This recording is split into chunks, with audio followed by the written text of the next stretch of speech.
Hi friends, నేను మీ నాని ప్రభాకర్. మీరు చూస్తున్నారు technologic channel. Friends, tech news episode 1225కి అందరికీ స్వాగతం. సో నిన్న మనం టెక్ న్యూస్ చేయలేదు, ఎందుకంటే ఇక్కడ మాకు పవర్ కట్ బేభత్సంగా ఉంది. మొన్న కాకుండా అంతకుముందు కూడా టెక్ న్యూస్ చేయలేదు. దానికి రీజన్ కూడా పవర్ కట్టే అనమాట. సో అందువల్ల నేను ఒక షార్ట్ పెట్టేసి అయితే ఊరుకున్నాను. ఈరోజు కూడా ఇందాక తీసాడు, ఇప్పుడు ఇచ్చాడు, అయినప్పటికీ మళ్ళీ తీస్తారేమని చెప్పి అవుట్ సైడ్ వచ్చేసి ముందుగానే వీడియోని అయితే షూట్ చేసేస్తున్నాను. సో ఈరోజు టెక్ న్యూస్లోకి అయితే వెళ్ళిపోదాం. సో మొదటి న్యూస్ చూస్తే మనకి ఒప్పో కూడా యాపిల్ అయితే పట్టబోతుంది అనమాట. అంటే ఒప్పోకి యాపిల్ అయితే పట్టబోతుంది. సో యాపిల్ ఛార్జర్ని ఎలా అయితే రిమూవ్ చేసిందో అలాగే, అంటే అవుట్ ఆఫ్ ది బాక్స్ వీళ్ళు ఛార్జర్ని తీసేశారు కదా, ఆ తర్వాత శాంసంగ్ కూడా తీసేసింది. ఆ బాట్లో ఇప్పుడు ఒప్పో కూడా అయితే రాబోతుంది. నెక్స్ట్ ఇయర్ నుంచి ఒప్పో తీసుకురాబోయే కొన్ని మోడల్స్లో మనకి అవుట్ ఆఫ్ ది బాక్స్ ఛార్జర్ని అయితే వీళ్ళు ప్రొవైడ్ చేయరంట. ఇప్పుడు వీళ్ళు ఊక్ ఛార్జర్ని అయితే ప్రొవైడ్ చేస్తున్నారు కదా, ఆ ఊక్ ఛార్జర్ అయితే ఉండదు. మామూలుగా వీళ్ళు తీసుకొచ్చేటప్పుడే 40 వాట్ 44 వాట్ అలాగే 60 వాట్ ఇలాగా మనకి ఎక్కువ ఛార్జింగ్ కెపాసిటీ సపోర్ట్తో వీళ్ళు మొబైల్స్ తీస్తారు. ఆ ఛార్జర్ కొనాలంటే ప్రైస్ కూడా చాలా ఎక్కువగా ఉంటుంది. సో అంత ప్రైస్ ఎక్కువతో ఉండే ఛార్జర్ని ఎందుకు ఫ్రీగా ఇవ్వడం, అమ్ముకుంటే ఇంకా ఎక్కువ డబ్బులు వస్తాయి కదని చెప్పేసి ఒప్పో భావించినట్టుంది. సో అందువల్ల నెక్స్ట్ ఇయర్ నుంచి మనకి రాబోయే మొబైల్స్లో ఛార్జర్ని అయితే స్కిప్ చేసేస్తున్నారు. మ్యాబీని అనుకోవడం ఫ్లాగ్షిప్ మొబైల్స్లోనే ఛార్జర్ని స్కిప్ చేస్తారు. ఇంకంతే, ఇంకేముంది, మళ్ళీ 2000, 3000, 5000 పెట్టి ఛార్జర్లు అయితే కొనుక్కోవాలి. వీళ్ళు స్కిప్ చేసిన తర్వాత ఇదే బాట్లో OnePlusని తీసుకొస్తారు. ఎందుకంటే OnePlus ఇల్లు తెలిసిందే కదా. తర్వాత వివో, రియల్మీ, రెడ్మీ. సో ఇలాగ రెడ్మీ ఆల్రెడీ ఇంతకుముందు అనౌన్స్ చేసినట్టుంది. వాళ్ళు కూడా కొన్ని మొబైల్స్లో రాబోయే రోజుల్లో ఛార్జర్ని అయితే స్కిప్ చేస్తామని చెప్పేసి రెడ్మీ. ఇక నెక్స్ట్ చూస్తే మనకి వాట్సాప్ జూలై నెలలో ఇండియాలో మొత్తం 24 లక్షల అకౌంట్స్ని అయితే బ్యాన్ చేసినట్టుగా అయితే రిపోర్ట్ ఇచ్చిందనమాట. సో ఇది కాకుండా వీళ్ళు 14 లక్షల అకౌంట్స్ని యాక్టివ్లీ డిసేబుల్ అయితే చేశారంట. యాక్టివ్లీ అంటే ఎవరో దీనికి రిపోర్ట్ ఇవ్వకుండానే, అంటే ఇది స్పామ్ అనో లేకపోతే ఏదైనా ఫ్రాడ్ అనో ఇలాంటి ఏమి రిపోర్ట్లు ఇవ్వకుండానే వీళ్ళంతటే వీళ్ళు దాన్ని గ్రహించేసి వీటిని అయితే రిమూవ్ చేశారు. మనకి ఇప్పుడున్న వాట్సాప్ గైడ్లైన్స్కి అలాగే ఇండియన్ ఐటీ గైడ్లైన్స్కి విరుద్ధంగా ఎవరైతే ఈ అకౌంట్స్ని మెయింటైన్ చేస్తున్నారో సో వాళ్ళ అకౌంట్స్ని అయితే మొత్తం 24 లక్షల అకౌంట్ని అయితే డిలీట్ చేశారు. ఇక నెక్స్ట్ చూస్తే మనకి నోకియా నుంచి ఈ రోజు నుంచి మనకి 6వ తారీఖు వరకు ఐఫా 22 ఈవెంట్ అయితే జరగబోతుంది. ఇప్పుడు ఇక్కడ నోకియా చాలా ప్రోడక్ట్స్ని అయితే కుప్పలు తెప్పలుగా లాంచ్ చేసింది. సో ఇందులో చూస్తే ఒక ట్యాబ్లెట్ కనిపిస్తుంది, 3 స్మార్ట్ ఫోన్స్ ఉన్నాయి, స్పీకర్ బాక్స్ అనుకుంటా అదొకటి ఉంది, ఒక ట్రూ వైర్లెస్ బ్లూటూత్ ఇయర్ ఫోన్స్ని కూడా అయితే లాంచ్ చేశారు. లాంచ్ చేయడమే వీళ్ళు ప్రైజెస్ కూడా బేభత్సమైన ప్రైజెస్ పెట్టారు. ఇందులో మనకి ఫ్లాగ్షిప్ రేంజ్ ఫీలింగ్తో వీళ్ళు ఒక మొబైల్ని తీసుకొచ్చారనమాట. Nokia X30 5G variant mobile. ఇందులో స్నాప్డ్రాగన్ 695 ప్రాసెసర్ ఉంటుంది. యూరోప్ ప్రైస్లో చూస్తే 42,000 రూపాయల అక్షరాల ఈ మొబైల్ ప్రైస్ పెట్టారు. స్నాప్డ్రాగన్ 695 ప్రాసెసర్ అనమాట. ఆ ప్రాసెసర్తో వచ్చే మొబైల్స్ మనకి మార్కెట్లో చూస్తే ఒక 20,000 రూపాయల లోపే దొరుకుతున్నాయి. బట్ వీళ్ళు చూస్తే మాత్రం ఇంత ప్రైస్కి అయితే తీసుకెళ్లారు. ఇది కాకుండా మళ్ళీ G60 5G, C31 అలాగే T21 ట్యాబ్లెట్ లాంచ్ చేశారు. ఇవి ఖచ్చితంగా మన ఇండియాలోకి అయితే నోకియా తీసుకొస్తుంది. ఇక నెక్స్ట్ చూస్తే మనకి పోకో M5 M5s ఈ రెండు మొబైల్స్ని మనకి ఈ నెల 5వ తారీఖున అయితే లాంచ్ చేయబోతున్న సంగతి తెలిసిందే కదా. ఆల్రెడీ ఫ్లిప్కార్ట్లో మనకి పోకో M5కి సంబంధించిన పోస్టర్లు కూడా అయితే వీళ్ళు రివీల్ చేశారు. ఇంకా పోకో M5s అనే పేరు మీద మరో మొబైల్ కూడా అయితే పోకో తీసుకురాబోతుంది. సో ఇప్పుడు ఈ మొబైల్ సంబంధించిన ఇమేజెస్ అయితే బయటకు వచ్చినాయి. మరి ఈ మొబైల్ మన ఇండియాలో లాంచ్ చేస్తారా, ఓన్లీ చైనా వరకు లాంచ్ చేస్తారా అనేది అయితే చూడాల్సి ఉంటుందన్నమాట. ఇక అలాగే మనకి ఈ నెల 6వ తారీఖున అయితే Redmi 11 ప్రైమ్ పేరు మీద ఒక 5G మొబైల్ తెస్తుంది. సో అదే రోజు మనకి 4G మొబైల్ కూడా అయితే రెడ్మీ మన ఇండియాలోకి అయితే లాంచ్ చేయబోతుంది. Redmi 11 ప్రైమ్ పేరు మీదే 4G మొబైల్ రాబోతుంది అనమాట. సో యాక్చువల్గా ఈ మొబైల్ ఏమిటి అంటే, ఇప్పుడు మనకి పోకో తీసుకొస్తున్న పోకో M5 మొబైల్ ఉంది చూసారా. సో అదే మొబైల్ని వీళ్ళు రీబ్రాండ్ చేసి Redmi 11 ప్రైమ్ పేరు మీద మర్నాడు లాంచ్ అయితే చేస్తున్నారు. సేమ్ మనకి స్పెసిఫికేషన్ సేమ్ ఉన్నాయి, మొబైల్ చూడడానికి కూడా సేమ్ అదే మాదిరిగా ఉంది. కాకపోతే వెనకాల ఏదైతే ఆ బ్లాక్ లైన్ ఉంటుందో కెమెరా దగ్గర, ఆ లైన్ అయితే తీసేసి వీళ్ళు మసిపూసి మారేడికాయ చేసి ఒకే మొబైల్ని ఒక రోజు గ్యాప్తో, అంటే ఒక రోజు తర్వాత మళ్ళీ రెడ్మీ బ్రాండ్తో రీబ్రాండ్ చేసి అయితే తీసుకురాబోతున్నారు. సో జనాల్ని పిచ్చోలు చేయాలంటే వీళ్ళని మించిన వాళ్ళు ఉండరు అనిపిస్తుంటుంది కొన్నిసార్లు.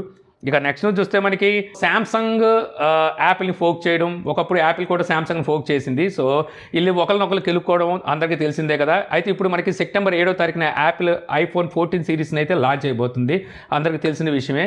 సో ఈ సందర్భాన్ని పునస్కరించుకుంటూ శాంసంగ్ ఏం చేసిందంటే ఒక ట్రైలర్ని అయితే రిలీజ్ చేసింది అనమాట. ఈ ట్రైలర్ దేని గురించి, యాపిల్ తీసుకురాబోయే మొబైల్ ఫోన్స్లో ఏ ఫీచర్స్ అయితే లేవో ఆ ఫీచర్స్ మా మొబైల్స్లో ఉన్నాయి. సో అలాంటప్పుడు యాపిల్కి ఎందుకు వెళ్ళాలి అని చెప్పేసి యాపిల్ యూజర్స్ని టార్గెట్ చేస్తూ వీళ్ళు యాపిల్ని కెలుకుతూ ఒక ట్రైలర్ని అయితే రిలీజ్ చేశారు. ఇందులో వచ్చేసరికి వీళ్ళు 108 మెగాపిక్సెల్ని అలాగే టెలిఫోటో సెన్సార్ని, ఫోల్డింగ్ డిస్ప్లేస్ని, సో వీటన్నిటిని టీచ్ చేస్తూ, అంటే ఇలాంటి ఫీచర్స్ ఏమి యాపిల్లో లేవు కదా, సో వాటిని టీచ్ చేస్తూ వాళ్ళని ఫోక్ చేస్తూ, అంటే వాళ్ళని కెలుకుతూ యాపిల్ని, సో వీళ్ళు ట్రైలర్ని అయితే లాంచ్ చేశారు.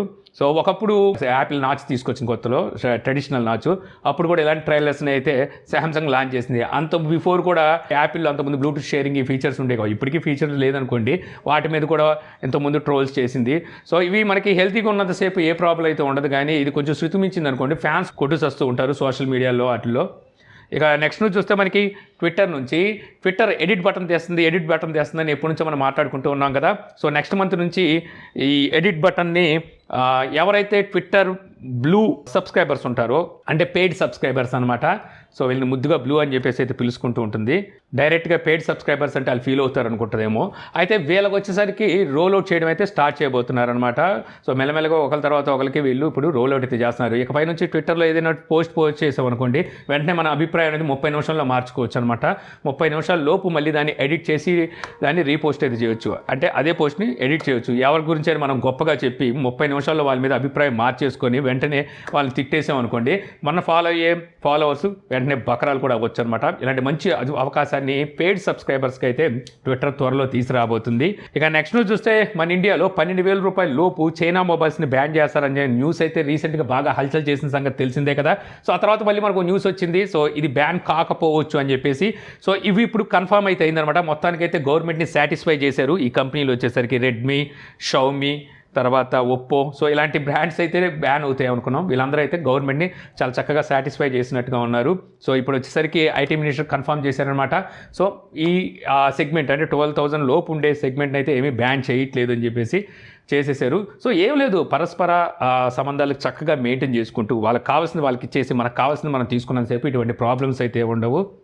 So battery grounds mobile India, so వింటుంటే మీరు కూడా పరస్పర సంబంధాలని స్ట్రాంగ్ చేసుకోవాలి.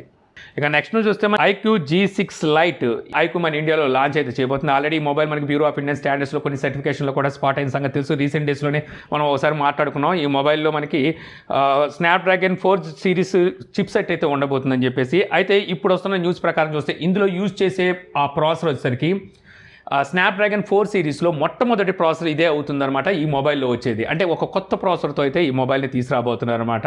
సో మేబీ నేను అనుకోవడం స్నాప్డ్రాగన్ 4 జనరేషన్ 1 ప్రాసెసర్ని అయితే ఈ మొబైల్లో యూజ్ చేస్తున్నారని చెప్పి నాకైతే అనిపిస్తుంది. ఎందుకంటే కొత్త ప్రాసెసర్ అంటున్నారు. సో ఆ ప్రాసెసర్ ప్రస్తుతానికి అయితే మార్కెట్లో ఏమీ లేదు. క్వాల్కామ్ కూడా ఇంకా అనౌన్స్ చేయలేదు. నెక్స్ట్ వీక్ అయితే క్వాల్కామ్ ఈ ప్రాసెసర్ని అనౌన్స్ చేయబోతుందంట. మేబీ స్నాప్డ్రాగన్ 4 జనరేషన్ 1 ప్రాసెసర్ ఉండొచ్చు. ఈ ప్రాసెసర్తో మనకు 6 జనరేషన్ 1 ప్రాసెసర్ కూడా అయితే క్వాల్కామ్ అనౌన్స్ అయితే చేయొచ్చు. ఇక నెక్స్ట్ చూస్తే మనకి యాపిల్ నుంచి ఐఫోన్ 5s అలాగే ఐఫోన్ 6 ఈ రెండింటికి ఇప్పుడు ఒక సెక్యూరిటీ అప్డేట్ని యాపిల్ రోల్ అవుట్ చేయడం అయితే స్టార్ట్ చేసింది అనమాట. సెక్యూరిటీ పరమైన ఏదో లోపం అయితే కనబడినట్టుంది వీళ్ళకి. సో ఈ రెండు మొబైల్స్కి అయితే అప్డేట్ని అయితే రోల్ అవుట్ చేశారు. యాక్చువల్గా ఈ రెండు మొబైల్స్కి యాపిల్ అప్డేట్స్ని ఎప్పుడో అయితే ఆపేసింది. అయినప్పటికీ ఆ సెక్యూరిటీ లోపాన్ని గ్రహించి వీళ్ళు ఇప్పుడు ఈ అప్డేట్ని అయితే రోల్ అవుట్ చేశారు. మీరు ఎవరైనా ఈ రెండు మొబైల్స్లో ఏదో ఒక మొబైల్ వాడుతుంటే వెంటనే అప్డేట్ అయితే చేసుకోండి. ఇక నెక్స్ట్ చూస్తే మనకి జియో ఒక 5G మొబైల్ అయితే తీసుకురాబోతుంది అన్న సంగతి తెలుసు. బట్ ఒకసారికి స్పెసిఫికేషన్ తెలియదు, ఎంత ప్రైస్లో తెస్తుందో తెలియదు. సో ఇప్పుడు వచ్చేసరికి జియో చెప్పిన దాని ప్రకారం కనుక చూసినట్టయితే వీళ్ళు గూగుల్తో కొలాబరేట్ అయ్యి సో ఒక మంచి 5G మొబైల్ని అది కూడా అఫోర్డబుల్ ప్రైస్లో అయితే తీసుకొస్తున్నామని చెప్పేసి జియో అయితే చెప్తుంది అనమాట. లాస్ట్ టైం వీళ్ళు 4G తెచ్చేటప్పుడు కూడా ఇదే బిల్డప్ ఇచ్చారు. బిల్డప్ ఎక్కువ, బిజినెస్ తక్కువ అయిపోయింది అనమాట ఆ ఫోన్ వచ్చిన తర్వాత. సో ఇప్పుడు అదే బిల్డప్ని అయితే ఇప్పుడు వీళ్ళు 5G మొబైల్ కోసం కూడా అయితే ప్రదర్శించబోతున్నారు. ఇప్పుడు ఈ మొబైల్ సంబంధించిన కొన్ని స్పెసిఫికేషన్స్ ఎక్స్పెక్టేషన్స్ అనమాట బయటకు అయితే వచ్చినాయి. ఎక్స్పెక్టేషన్స్ వచ్చినాయి అంటే ఖచ్చితంగా అందులో కనీసం 90% అయితే ఉండొచ్చు. ఇందులో మనకి 6.5 ఇంచెస్ HD+ డిస్ప్లే అయితే ఉండబోతుందంట. స్నాప్డ్రాగన్ 480 ప్రాసెసర్ అయితే ఈ మొబైల్కు యూజ్ చేయబోతున్నారు. 4GB ర్యామ్తోనూ 32GB ఇంటర్నల్ స్టోరేజ్తో 13 megapixel primary sensor, secondary camera 2 మెగాపిక్సెల్తో, ఫ్రంట్ కెమెరా 8 మెగాపిక్సెల్తో, 5000 mAh బ్యాటరీతో, 18 వాట్ ఫాస్ట్ ఛార్జింగ్ సపోర్ట్తో ఈ మొబైల్ అయితే రాబోతుందట. ఈ మొబైల్ ప్రైస్ 10 నుంచి 15,000 రూపాయలు ఉండొచ్చు అంటున్నారు. వీళ్ళు 10,000తో ఆగే టైప్ అయితే కాదు. నేను అనుకోవడం 12, 13 పెట్టినా పెడతారు. సో ఇప్పుడు మార్కెట్లో మనం ప్రజెంట్ చూసుకుంటే ఆఫర్లో కూడా మంచి మీడియాటెక్ డెమెన్సిటీ 810 ప్రాసెసర్తో మనకి 11,500, 12,000 రూపాయల్లో 5G మొబైల్స్ అయితే వచ్చేస్తున్నాయి. సో ఇంకా వీళ్ళు ఏం తీసుకొచ్చేది కొత్తగా ప్రత్యేకించే అఫోర్డబుల్ ప్రైస్లో. ఇక నెక్స్ట్ చూస్తే మనకి మళ్ళీ యాపిల్ నుంచే యాపిల్ ఐఫోన్స్ తీసుకొచ్చినప్పుడు అందుట్లో మనకి ఎంట్రీ లెవెల్ మొబైల్ ఏదైతే ఉంటుందో అంటే ఐఫోన్ 12 కానీ 13 కానీ రీసెంట్గా 14 కానీ వీటిని మన ఇండియాలోనే మ్యానుఫ్యాక్చరింగ్ కూడా అయితే చేస్తూ ఉంటుంది. ఫస్ట్ వీళ్ళు తీసుకొచ్చినప్పుడు ఒక 6 months గ్యాప్ తర్వాత ఇండియాలో మ్యానుఫ్యాక్చరింగ్ చేశారు అనమాట. తర్వాత దాన్ని 4 months ఏమో గ్యాప్ అయితే తగ్గించుకుంటూ వచ్చారు. తర్వాత 3 months చేశారు. సో అలాగే ఇప్పుడు మనకి రాబోయే ఐఫోన్ 14 వచ్చేసరికి ఈ 6 వీక్ గ్యాప్లో మన ఇండియాలోనే మ్యానుఫ్యాక్చరింగ్ అయితే చేస్తున్నారనమాట. నెక్స్ట్ ఇయర్ మనకి తీసుకురాబోయే వీళ్ళు ఐఫోన్ 15 కనుక చూస్తే చైనాలోను ఇండియాలోను సేమ్ టైంలోనే వీళ్ళు మ్యానుఫ్యాక్చరింగ్ అయితే చేసే ప్లాన్లో యాపిల్ ఉన్నట్టుగా తెలుస్తుందన్నమాట. ఈ విధంగా ప్లాన్ చేయడం వల్ల వీళ్ళ ప్రొడక్షన్ ఇంకా స్పీడప్ అవుతుంది, అంటే సప్లై ఇష్యూస్ అయితే రావని చెప్పేసి యాపిల్ భావిస్తున్నట్టుగా తెలుస్తుంది. సో ఇంతే ఫ్రెండ్స్, నాకు ఈరోజు ఇంట్రెస్టింగ్ అనిపించిన టెక్ న్యూస్ మీకు నచ్చింది అనుకుంటున్నాను. వీడియో మీకు నచ్చితే లైక్ చేయగలరు. యూట్యూబ్లో మా ఛానల్ ఇంకా సబ్స్క్రైబ్ చేసుకోకపోతే సబ్స్క్రైబ్ చేసుకోవడం మర్చిపోమాకండి. So thank you for watching. జై హింద్.